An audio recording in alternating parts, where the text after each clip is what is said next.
بسم اللہ الرحمن الرحیم۔ السلام علیکم ورحمۃ اللہ وبرکاتہ۔ دوستو، آج ہم بات کریں گے کہ 12,000 انسان بندر کیسے بن گئے اور ان کے بندر بن جانے کی وجہ کیا تھی۔ ویڈیو کو آگے دیکھنے سے پہلے ہمارے چینل کو سبسکرائب کر دیجئے اور بیل آئیکن کو بھی دبا دیجئے تاکہ ہر آنے والی دلچسپ اور نئی ویڈیو آپ تک بآسانی سے پہنچ سکے۔ روایت ہے کہ حضرت داؤد علیہ السلام کی قوم کے 70,000 آدمی عقبہ کے پاس سمندر کے کنارے ایلا نامی گاؤں میں رہتے تھے اور یہ لوگ بڑی فراخی اور خوشحالی کی زندگی بسر کرتے تھے۔ اللہ تعالیٰ نے ان لوگوں کا امتحان کچھ اس طرح لیا کہ ہفتے کے دن مچھلیوں کا شکار ان لوگوں پر حرام فرما دیا اور ہفتہ کے باقی دنوں میں شکار کو حلال فرما دیا، مگر اس طرح ان لوگوں کو آزمائش میں مبتلا فرما دیا کہ ہفتے کے دن بے شمار مچھلیاں آیا کرتی تھیں اور دوسرے دنوں میں کم مچھلیاں آتی تھیں۔ تو شیطان نے ان لوگوں کو یہ ہیلا بتایا کہ سمندر سے کچھ نالیاں نکال کر خشکی میں چند حوض بنا لو، اور جب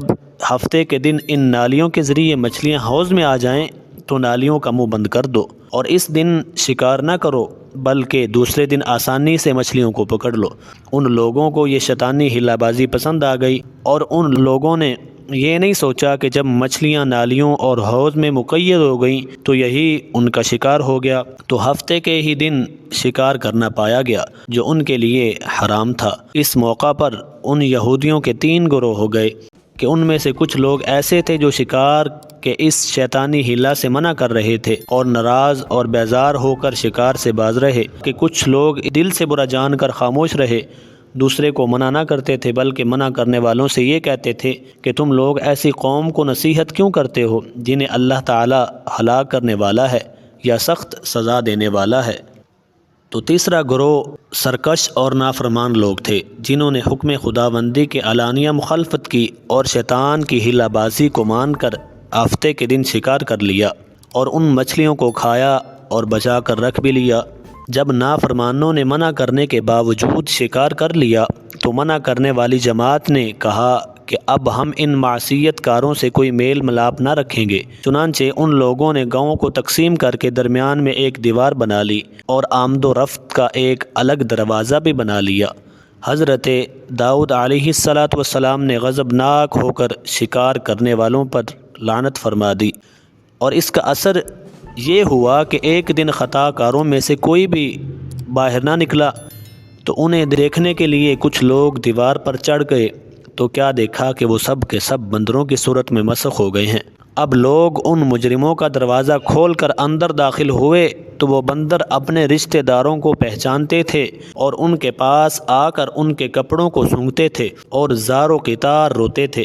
مگر لوگ ان بندر بن جانے والوں کو نہیں پہچانتے تھے۔ ان بندر بن جانے والوں کی تعداد 12,000 تھی۔ یہ سب 3 دن تک زندہ رہے اور اس درمیان میں کچھ کھا پی نہ سکے، بلکہ یوں ہی بھوکے پیاسے سب کے سب اللہ کے غضب کا شکار ہو کر ہلاک ہو گئے۔ شکار سے منع کرنے والا گروہ وہ ہلاکت سے سلامت رہا، اور صحیح قول یہ ہے کہ دل سے برا جان کر خاموش رہنے والوں کو بھی اللہ تعالیٰ نے ہلاکت سے بچا لیا۔ اس کا اجمالی واقعہ سورۃ البقرہ میں کچھ یوں ارشاد ہوا ہے۔ اللہ تعالیٰ ارشاد فرماتا ہے وَلَقَدْ عَلِمْتُمُ الَّذِينَ اعْتَدَوْا مِنْكُمْ فِي السَّبْتِ فَقُلْنَا لَهُمْ كُونُوا قِرَدَةً خَاسِئِينَ۔ ترجمہ کنز الایمان، اور بے شک تم ان لوگوں کو جانتے ہو جو تم میں سے ہفتے کے بارے میں حد سے بڑھ گئے تھے، تو ہم نے کہہ دیا کہ تم لوگ دھتکارے ہوئے بندر بن جاؤ۔ دوستو، اس قرآنی واقعہ سے معلوم ہوا کہ شیطانی ہیلا بازیوں میں پکڑ کر اللہ کے احکام کی نافرمانیوں کا انجام کتنا برا اور کس قدر خطرناک ہوتا ہے، اور خدا کے نبی جن بد نصیبوں پر لعنت فرما دیں وہ کیسے ہولناک عذاب الہی میں گرفتار ہو کر دنیا سے نیست و نابود ہو کر